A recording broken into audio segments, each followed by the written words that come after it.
જય માતાજી. આપણે ઊંઘ લઈને જાગે ત્યારે તો બારી તો વરસાદ તો બાગા ચીકી બોલાવી નાખ્યો હતો. અને જ્યારે બારી નીકળે ત્યારે તો જો વરસાદનો પહાડ તૂટી પડે છે એવો વરસાદ બારી ચાલુ છે. અને કેટલું લોકેશન સારું હતું મિત્રો. બારી નીકળ્યા ત્યારે તો ટલો જો ઊંઘ્યો હતો અને આરામ કરતો હતો. આપણને એમ થયું કે આપણે થોડોક આરામ કરે.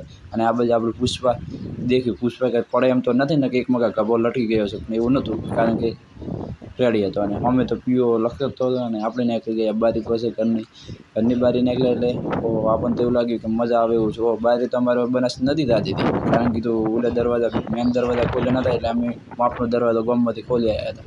આપણે બનાસ નદી વચ્ચે બોમ્બ પડાવી દીધી અને ગામમાં તો કોઈ જોવા મળતું નહોતું, કારણ કે એક જ આપણે બારી નીકળ્યા હતા 12 વાગે.